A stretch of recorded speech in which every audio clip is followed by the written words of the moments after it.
مگر آج دیکھ لیں اللہ کا احسان ہے، پیغمبر علیہ الصلوۃ والسلام نے کہا کہ اپنے دوپٹے اپنی اوڑھنیوں کو سنبھال کے لیجئے۔ ہمارے ہاں خواتین کی 4 قسمیں ہو گئیں۔ پہلی قسم، خواتین نے دوپٹہ لینا گوارا ہی نہیں کیا، ضرورت کو محسوس ہی نہیں کیا۔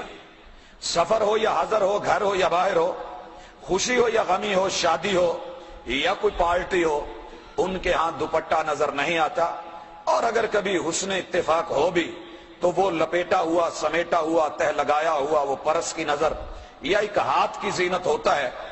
دوسرے نمبر پہ ہماری مائیں بہنیں، پیغمبر کی بیٹیاں وہ ہیں جو لیتی تو ہیں مگر جہاں لینے کا حق تھا وہاں نہیں، کندھے کے اوپر ایک سائیڈ پہ ڈال کر کے یوں آ رہی ہوتی ہیں جیسا کہ کبھی پنجاب کا بدماش سلطان راہی اپنے ایک سائیڈ پہ پرنا ڈال کر کے مارکیٹ میں چل رہا ہوتا تھا، تو وہ منظر ہمیں آج دکھتا ہے۔ تیسرے نمبر پہ جو سر پہ رکھتی ہیں، رکھنے والی وہ اتنا باریک ہوتا ہے کہ لیے ہوئے میں اور نہ لیے ہوئے میں کوئی فرق نظر نہیں آتا۔ کاسیات عاریات، محبوب علیہ الصلوۃ والسلام نے کہا تھا اللہ رب العزت نے لعنتیں برسائی ہے ایسی خاتون کے اوپر کہ جو پہننے والی بھی ہے لیکن ننگی بھی ہے، لوگوں کی نظروں میں اور اپنے خیال میں لباس پہن کے آئی ہے لیکن وہ ننگی ہے۔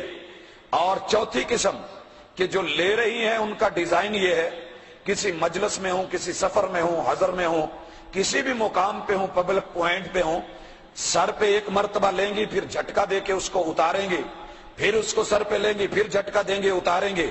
تو یہ کھیل، یہ سلسلہ، یہ لوگوں کی توجہ کو اپنی طرف مبذول کرانا، کہنے والے نے کیا خوبصورت کہا تھا، سنبھلتا نہیں جن سے سر کا دوپٹہ، سنبھلتا نہیں جن سے سر کا دوپٹہ، سنبھالیں گی کیا وہ کلیجہ کسی کا۔ آج ایک دوپٹہ نہیں سنبھل رہا، کل ایک فیملی سنبھالنی ہے، ایک خاندان سنبھالنا ہے، ایک قبیلہ اور ایک قوم کو سنبھالنا ہے، ایک نئی نسل اور ایک نئی جیل کو سنبھالنا ہے، تو یہ کیسے سنبھال پائے گی؟ ہمارا معاشرہ جو ہے کچھ ایسی عکاسی کر رہا ہے۔ اور بھائیو، پیغمبر نے کہا تھا اس چیز کے اندر ہم مرد بھی شریک، عورتیں بھی شریک۔ یہ دن ہمیں کیوں دیکھنا پڑا؟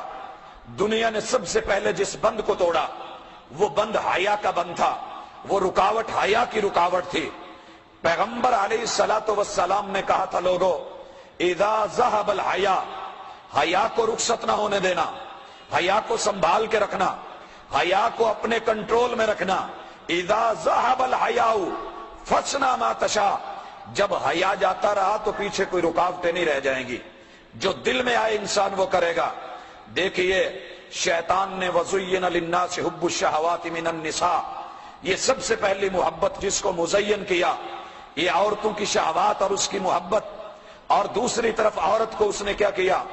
ذوق تبرج دیا، ذوق خود نمائی دیا، ذوق حسن دیا، ذوق آرائش اور زیبائش دیا۔ اس کو گھنٹوں جو ہے کہاں بٹھایا؟ آئینے کے سامنے، آئینے کے سامنے بٹھا کر کے اس کو بنا سنوار کر کے بیوٹی پارلروں میں لے آ کر کے ایک شاپنگ کرنے کے لیے بازار میں جانا ہے، اتنا لمبا چوڑا وقت لگا کر کے پھر بازار میں لاتا ہے، اور ادھر حاجی صاحب کاؤنٹر پہ بیٹھے ہوتے ہیں اور ان کا جو ہے نیچے سے ٹھوڑی کو ہلا کے کہتا ہے حضرت اب بھی نہ دیکھو تو آپ کی بدبختی ہے، یہ دیکھنے کی چیز ہے، اسے بار بار دیکھ۔ اور پھر دیکھنے والا اسے بہت دور تک دیکھتا جاتا ہے۔